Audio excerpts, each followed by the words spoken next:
Bem-vindos ao meu canal. Quero agradecer a todos o interesse pelo tema que pode ser observado no vídeo que se segue.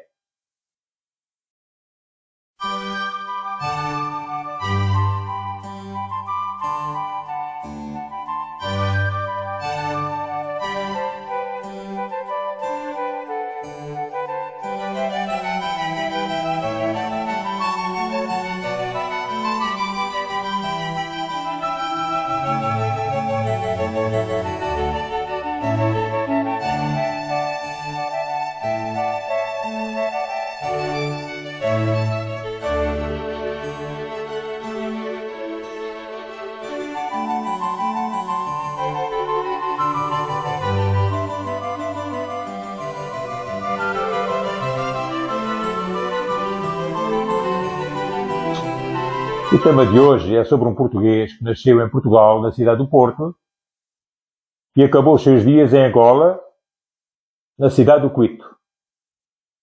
Vamos ver quem foi este homem que conseguiu, com a sua vida, criar um pequeno capítulo na história de Portugal. António Francisco Ferreira da Silva Porto. Nasceu na cidade do Porto em 24 de agosto de 1817 e faleceu em Belmonte, atual Quito, Angola, no dia 2 de abril de 1990, portanto, com a idade de 73 anos.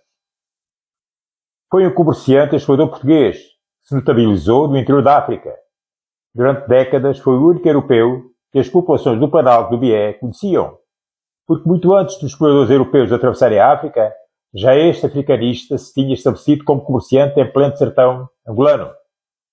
A sua experiência foi preciosa para os comerciantes aventureiros, que depois se bandaram o interior de Angola, encarnando o mito colonial português, reforçado com a sua morte trágica, suicidando-se aos 73 anos por altura do ultimato britânico. Foi figura icónica do colonialismo português em Angola, dando o nome à cidade de Silva Porto, a atual cidade do Quito.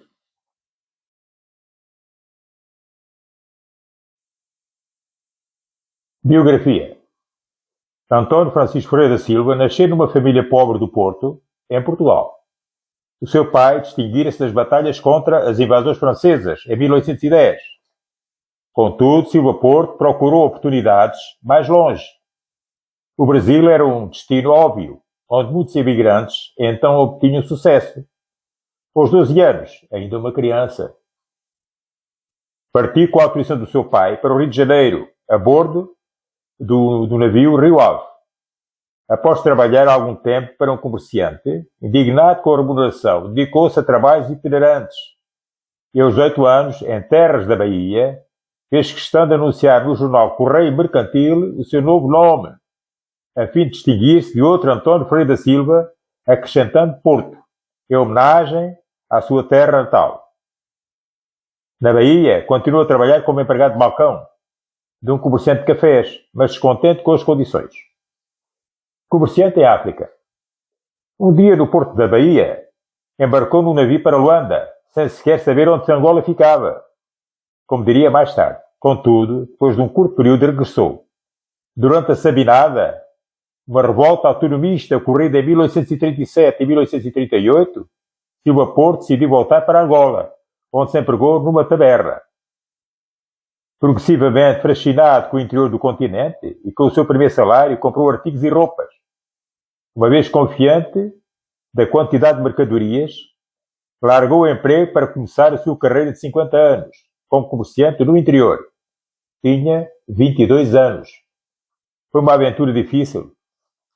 Muitas das caravanas que deixavam a costa de Benguela para Lui, Luanda e Katanga, ex-Congo belga, arriscavam roubos, pilhagens e o risco de verem-se envolvidos em conflitos tribais. Silva Porto travou muitas amizades com tribos do interior e rapidamente se adaptou às condições de África, onde casou com uma mulher destacada do povo imundo do Bié, com quem teve vários filhos mestiços.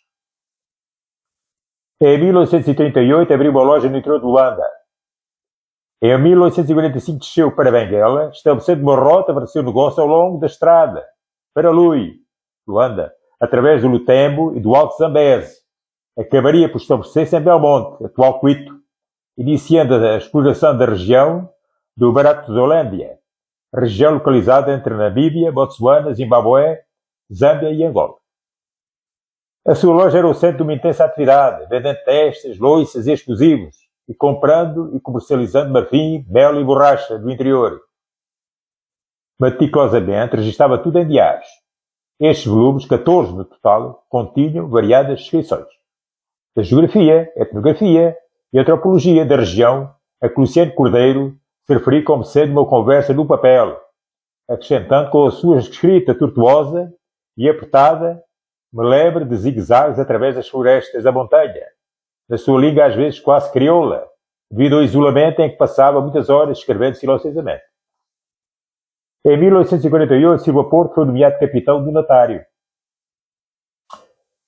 Capitão donatário foi um cargo administrativo tardo feudal português, por meio de carta de doação e do floral, atribuía ao seu detentor direitos e deveres sobre determinada capitania hereditária.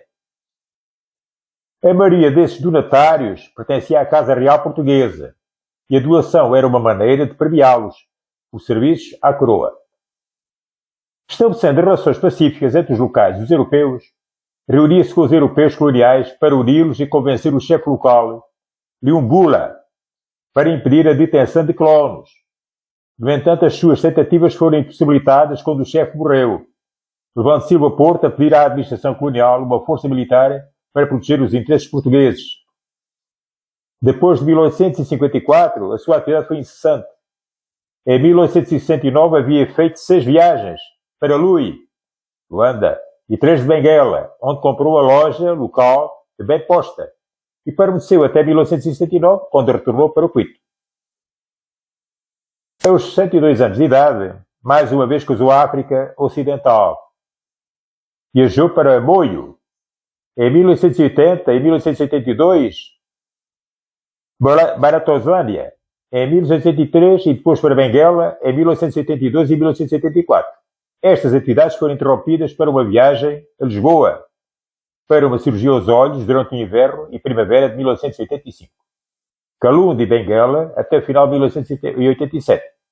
Em Belmonte, ajudou a missão local, disponibilizando o seu dinheiro para material escolar, alimentos e roupas para as crianças e remuneração para o professor. Em 5 de março de 1989, foi substituído por Justino Teixeira da Silva, como capitão donatário do BIE, mas continuou a receber 100 mil reis por mês e manteve as honras associadas. Explorador. Por volta de 1950, a exploração portuguesa em África expandira-se, mas o pedido de Silva Porto para um destacamento militar nunca foi atendido. Portugal estava apenas interessado na costa. A partir de Quito, o limite leste português, Silva Porto experimentou a explorar o interior. Além de mercador e explorador, tornara-se um diplomata entre os colonos portugueses e as tribos ouribundas. Frequentemente atravessou o interior em caravanas, vendendo mercadorias e participando em projetos para documentar a etnografia e a geografia interior. Por muitos anos, Silva Porto foi o único homem branco que os locais viram, estabelecendo no BIE um negócio local para servir os moradores, colonos e apoiar as forças portuguesas. Além disso, auxiliou os exploradores historicamente famosos como David Livingstone, Henry Morton Stanley, Hermes Capello, Roberto Evans e Alexandre Sepatin, disponibilizando o seu conhecimento dos costumes e populações locais, com quem tinha estabelecido um bom relacionamento. Aparentemente, o explorador Livingstone não ficou impressionado com Silva Porto, quando chegou ao Alto Zambeze. Embora Silva Porto o tenha abrigado e ajudado a encontrar uma rota terrestre entre Luanda e certos lugares do interior de Angola, nenhum deles pareceu apreciar o outro. Os seus diários, Livingstone refere-se aos 2 portugueses que encontrou, Silva Porto e Caetano, como mulatos ou negros selvagens e incivilizados, omitindo o facto de Silva Porto ter ajudado e fornecido informações valiosas, caracterizando como mais nada do que um comerciante de escravos comum. Observe-se a arrogância de Livingstone, missionário e explorador britânico, para que este homem o ajudou na sua missão. A sua morte. Em 1889, após uma visita a outra aldeia, Silva Porto voltou a Quito, onde encontrou a sua casa incendiada. Escreveu o seu amigo Luciano Cordeiro: Sou inválido e pobre, não tenho pão e olho para o Consolo Supremo morrer na pátria. Em 1877, a Sociedade de Geografia de Lisboa tinha feito um apelo especificamente para uma pensão a fim de apoiar o seu desejo de voltar a Portugal, onde poderia morrer na pátria que teve honra e dedicadamente serviu. O ultimato britânico de 1890 e a perda de confiança do chefe Dunduna levou-o ao desespero. Em janeiro de 1890, Paiva Conceiro chegou à área de Teixeira de Silva, Bailundo, com um contingente de 40 soldados moçambicanos armados, o que trocou o chefe do Bié, temendo que os portugueses estivessem ali para construir um forte e ocupar as suas terras. O chefe foi convencido por Silva Porto, que estava apenas de passagem a caminho de Barotslândia. Contudo, Paiva Conceiro permaneceu na área até abril, à altura em que o chefe, incentivado pelas ameaças britânicas aos portugueses, decidia enviar um ultimato. Conceiro e as suas tropas deviam sair do Bié na manhã seguinte. Indignado com esta exigência, Conceiro enviou Silva Porto à aldeia para negociar um entendimento. Acreditando que tinha alguma influência sobre o chefe, Silva Porto tentou resolver as tensões, mas ficou desapontado ao perceber que pouco podia. Voltou desanimado, provavelmente acreditando que o ultimato britânico tinha reduzido a sua influência portuguesa. Durante o confronto com Dunduna, o chefe chegou a puxar as suas barbas brancas. Dunduna estava indignado por não ser informado das intenções de Paiva Conceiro e insultou Silva Porto, ao dizer que não tinha caráter para usar barba, símbolo de respeito. Voltando a Bailundo, perguntou sobre a certeza do ultimato, o que irritou Paiva Conceiro. Mas depois, no cuito, Silva Porto surgiu de bom humor. Paiva Conceiro reparou que o seu complexo tinha barris de pólvora, o que Silva Porto, rindo, declarou ser apenas areia. Em 1 de abril de 1990, o velho explorador envolveu-se numa bandeira portuguesa e, deitando sobre os barris de pólvora, acendeu o pavio. Morreria no dia seguinte dos ferimentos, tinha 72 anos. O seu legado. A cidade do Cuito, fundada por portugueses e então nomeada Belmonte, foi rebatizada Silva Porto. Este nome permaneceu até a independência de Angola em 1975. Hoje perdeu a parte da sua importância e a população foi reduzida substancialmente. Em 1962-63, o Anuário de Angola, que glorificava os seus colonizadores, refere-se à cidade como se segue.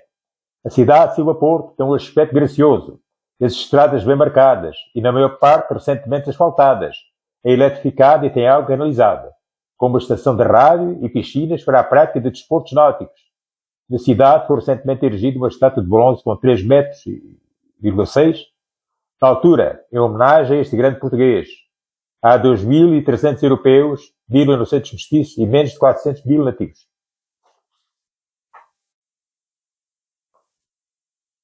Espero que tenha sido do agrado de todos a descrição sobre este homem simples, que ainda criança com 12 anos, deixou Portugal, acabando os seus dias tragicamente em Angola,